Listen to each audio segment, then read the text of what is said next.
Hello, everybody, and thank you for tuning in to the Liberty Report. With me today is Chris Rossini, co-host. Chris, welcome to the program. Good morning. Great to be with you, Dr. Oh, Paul. very good. Let's talk about money and why our station doesn't have enough. No, I'm not going to talk about that. Why do the people who have so much seem to be so confused? And the people I'm talking about are the people who run the monetary system. They have trillions and trillions of dollars, and they seem that more they get, the more they mismanage it. Anyway, there's exciting things going on, and we've been critical of the Fed. We wanted to audit the Fed all along, and we want to end the Fed. And my prediction has always been we won't get enough people in Washington to just vote to end it. That's how they brought about the Fed, the Federal Reserve Act in 1913. They just voted and created this monster and delivered it over to the management by secret cabal, that nobody knows exactly what they're doing. But one thing it looks like, Chris, what's going on right now is they've lost a lot of credibility. They don't seem to be able to do anything, though they got away with a lot in these past 100 years plus. But they systematically undermine, I even think, their original intent of the Federal Reserve. And I think it's totally out of control.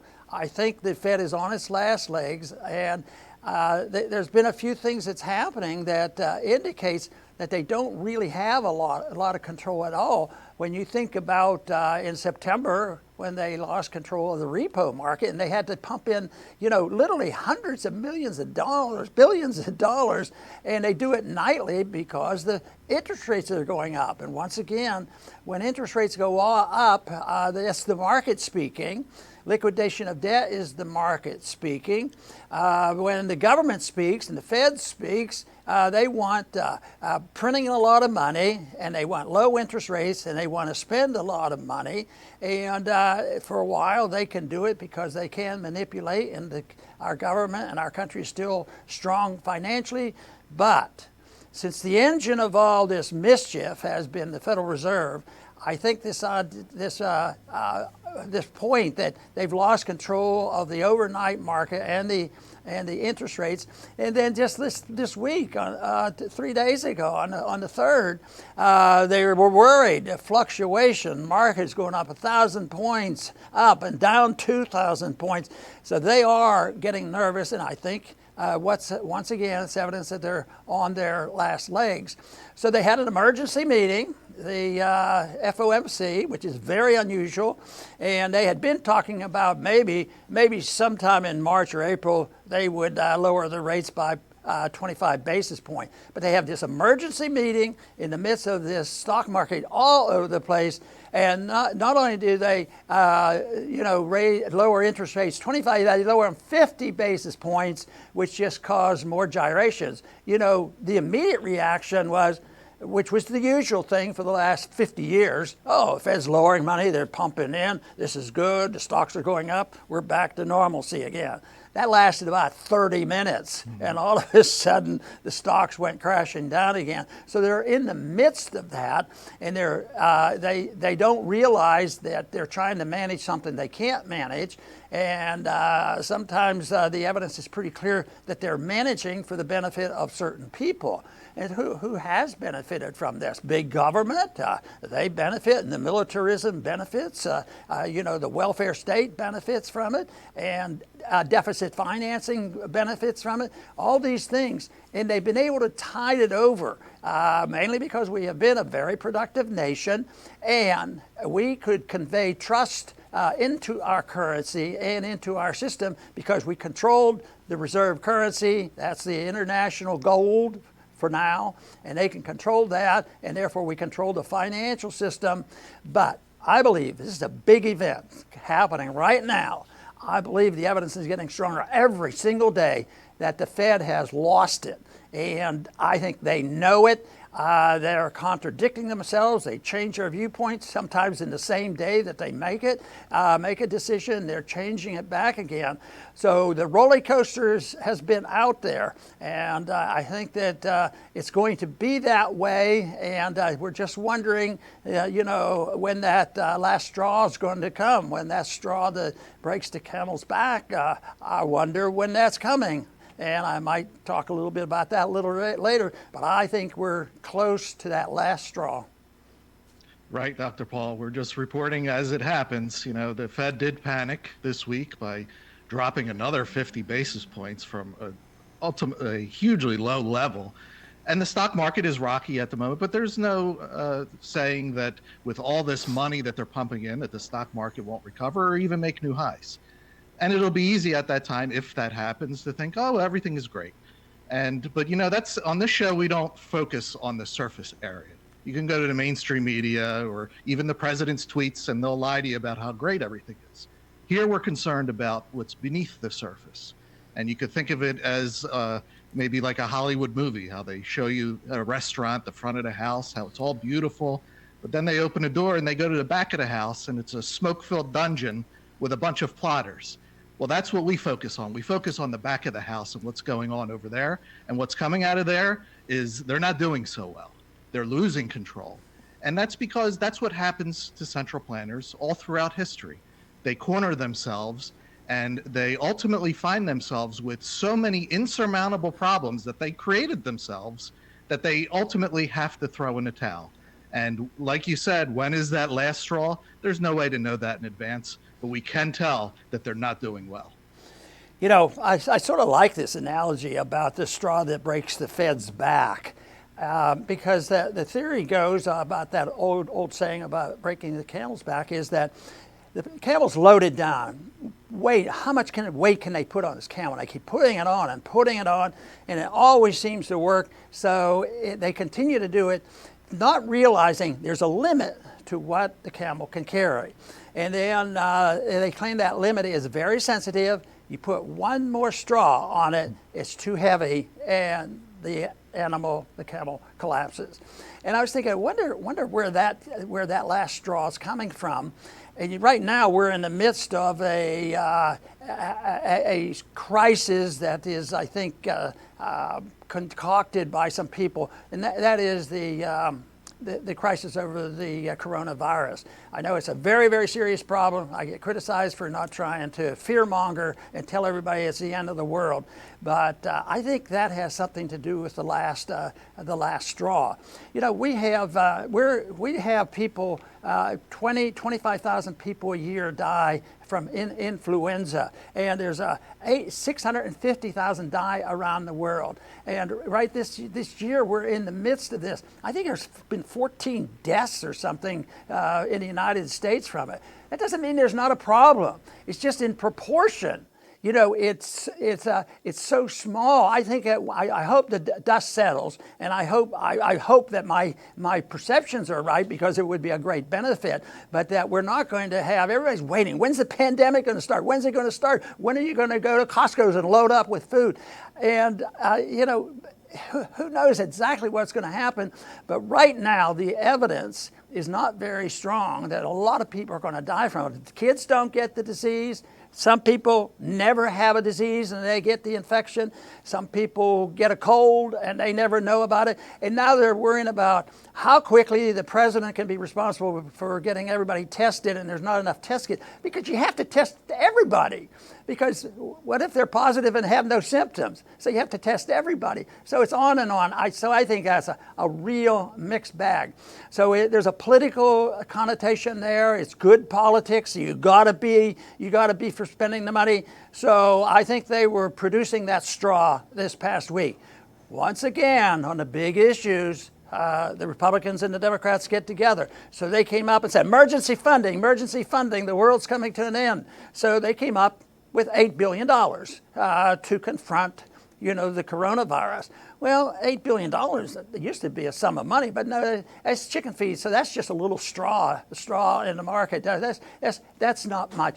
But the Democrats and Republicans came together, and it was signed into law on this very day. And the whole thing is could that be that last straw that just overburdens our financial system? The last straw is always supposed to be small, just barely there and noticeable. All the big straws, the tons and tons of debt has been piled on the Fed forever, and all the mischief the Fed has done, the wars that they have fought with printed money, and the business cycle, the deflations and the inflations, and the people who have suffered throughout the last 100 years or so, and how they produced a system that protects the very wealthy, and you have more trillionaires and billionaires than ever before. So it's something that I suspect that we're looking at it, and that we will, of course, witness it someday when the last straw was placed on the overburdened system and the Federal Reserve. But the Federal Reserve is acting like they've lost control. And I remember talking to many Federal Reserve Board chairmen, and when I would challenge them on an issue, I would say, well, A is this, and this is B, and this shouldn't this happen, and I was expressing my concern, and they were always very polite, and they said, yes, I believe you're right about that, but as long as it's done orderly, it's okay. Prices going up orderly, and then it's okay. Well, I would say that they have totally failed. There's nothing orderly about the financial markets today. So, Chris, how are we going to get this thing fixed? Well, we don't have to do much, but spread the ideas of liberty. And Dr. Paul, we do get a lot of comments that we do read them, and very often one that we see is, well, when is this going to happen? When are we going to end the Fed? When is the last straw? As if we can give a date and time. Otherwise, we don't know what we're talking about. No, you have to realize that we're talking about a global scheme here, which the Fed is the heart of. This is so huge with other countries involved, with so many interests, and there's tremendous uncertainty and so many variables. It's not like a little neighborhood scheme where you could say, oh, it has 2 days, 2 weeks tops. Maybe you could have a way to predict. This is huge. This is a global in scale. So the best you can do is know economics, know human nature, and then you can observe what they do. And you can watch them corner themselves. You see unpayable debt. Well, you could take that piece off the game table.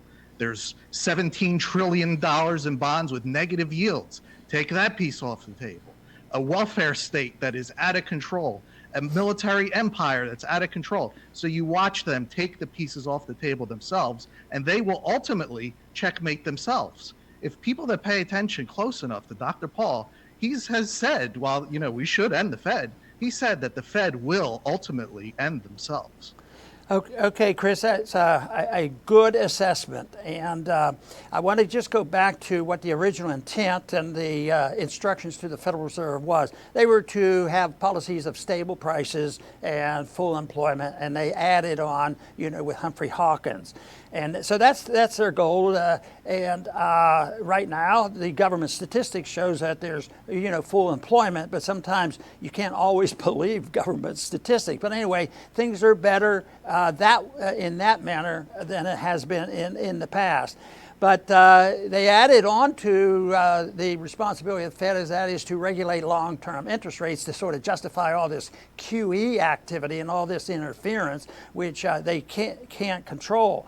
But they've also accepted with a little bit of reluctance, and that's what's going on right now, is why they're scurrying around and why they've gotten the attention, and they may be losing it because the most important role for the Fed, from their viewpoint, is to make sure the stock market remains steady and always goes up. And it was doing quite well for 10 years now because they've been inflating like crazy. Stocks have been going up. They've been going up, especially in the last couple of years, with the Fed printing like crazy and the government spending like crazy. But it's all a big bubble, and that's what we're seeing it coming to an end. But they've designed this to protect the stock market. That's their chief goal from their viewpoint. But the fallacy of this whole thing that we're talking about, once government gets involved, anything even leaning towards socialism and interventionism, is interfering with the price structure. Because, Economics 101 tells the story that, you have a supply and demand. The demand goes up, prices go up, and the production goes up. And yet we have a Federal Reserve that is supposed to have stable prices, which is the wrong thing. You want fluctuating prices at the market level. Now, where the Fed went wrong and where this country went wrong and where the Fed caused so much mischief is they took it upon themselves to assume the most important price for them to fix is the interest rates. And look at where it is. It's negative interest rates. You have to pay the bank to take your money. Because you say, oh, no, it's not negative yet. Oh, yes, it is. The price inflation is much more than the government tells us. And the price inflation is 2, 3, 4%, depending on what category you're in. So it's negative. You have to pay a bank to take the money. So the most important price in the world, because the dollar is the most important currency in the world, that we have people secretly rigging the price of it, and it's totally out of control. So they come along in the middle of one day where the stock market's crashing, and they think, well, we know what the rules are, we know what to do. We just turn up the switch, and we'll cut the interest rates and print more money, and it didn't work very well. It didn't work very well, and the overnight rates have gone up as high as 10%. Markets always want to deflate. They want to get rid of the debt and rid of the bad investment. And the Fed and the politicians, everybody else says, no, not this. The politicians are more powerful than the average person that might understand economics, because politically you can't accept the fact that you might have to cut spending. You might have to bring the troops home. You might not have a welfare state. You might have a system where you don't pass out the money to the billionaires. You might have a system that's not corporatism. You might have a free market. It's not in the cards. You know, they're too powerful. They run the show. And that also introduces the notion that we're in a tight spot producing and delivering our message, because it sort of is similar in some ways to the socialists who complain about the same thing. But they're complaining, well, we haven't spent enough. We need lower interest rates. We need more spending, and on and on. But everything I look at now, especially this past month or two, and I started looking more carefully from back in September when overnight rates went to 10%. That was the tip-off that something was coming, and we're there right now. And you're going to see a lot of gyrations. People will take profits in gold and take profits even in the bond market or whatever. And there will not be any sign that the Fed is even coming close to their desire. What's okay as long as it's orderly. It's not orderly, believe me, and more people are starting to realize it, no matter what kind of propaganda you hear. Chris? Right, Dr. Paul. I'll finish up with hopefully a message of hope, because, you know, this is nonsense that we have to deal with in our lives, but it's not anything new. All throughout history, there are people that have wanted to rule and micromanage the entire world. You could go all the way back. And the truth is, it cannot be done. You know, man is free by nature, and you can't change nature. So even if the authoritarians, whoever they happen to be, whether today it's the Fed or who knows what it'll be in the future, even if they were to follow every single economic law to the T, all the natural laws, it still can't be done. We're not meant to be ruled by these people. Man is free. So, but what we have today is what Dr. Paul has said. We have an empire of lies. They're not even concerned with the truth. They're trying to rule with price controls, price fixing, counterfeiting money, bailouts, wars. These are the tools that they're trying to use to rule the world, apparently. Now, if it can't be done with the truth, it surely will not be done with these tools. So the message of hope is that liberty is already won. Most people don't know about it. We know about it. You know about it, the viewers. And, you know, for today, that should be good enough. Very good, Chris. I'm glad you're on our show, tell you the truth. That's great. You know, there's another way to look at this. Right now, it's estimated that there are $17 trillion in banks and different places that pay negative interest rates.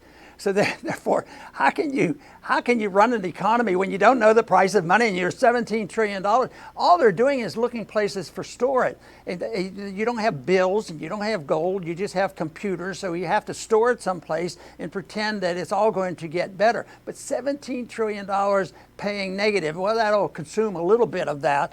But, you know, the people who hate gold because they love big government have argued, well, who would buy gold? You know, it doesn't earn any interest. And who would want gold? Because if you don't have a secure place in your house, you'd have to pay somebody to store it for you. Oh, how terrible, how terrible.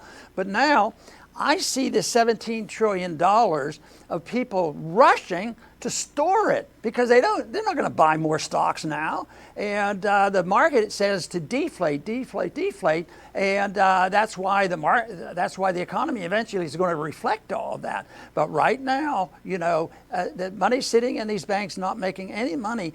I would think they'd say, maybe gold isn't all that bad. The gold prices have been sort of doing the opposite. It's been holding up, and that's a reflection of the dollar. Ultimately, the relationship between gold and the dollar gives you a lot of information. And right now, it's showing that with the gold prices going up, and if you look closely at the dollar chart, the dollar is getting weaker. Not crashing, because people are going to hang on to the dollars for a long, long time, but they are going to be worth less as time goes on. And with all the money created so far, until it's all the bad stuff liquidated, I guess they'll keep looking for places to store it and pay people to keep it for them. Well, I'll tell you what, if I had to pay a storage cost, I think I'd rather pay somebody a couple of bucks to store gold than I would to store $1 trillion that's going to dissipate someday and disappear. Well, obviously our message is the current system has been around a good bit. A lot of people have milked it from the time it started, and especially since Roosevelt, and they've manipulated all the markets. They've been in charge, but there's a limit to the lies that they can tell, and I think that's what we're reaching there. It's the last straw right now. The last straw is there, and I don't believe they're going to salvage this system. They may tinker with it a little bit, but it's not going to come back where the Fed has a control over things with this fine-tuned dial.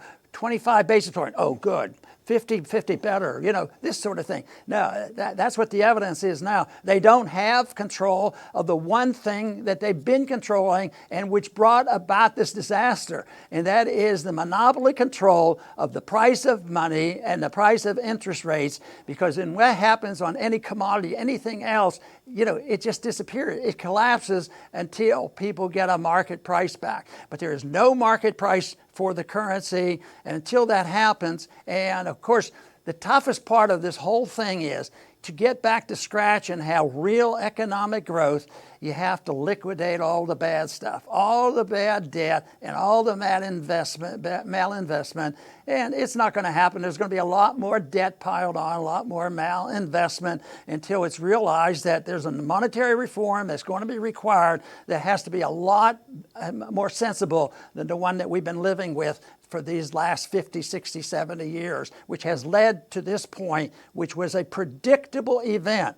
People who have studied Austrian economics have predicted that this would happen and understand exactly what we should anticipate, although nobody knows the date when this thing really totally collapses.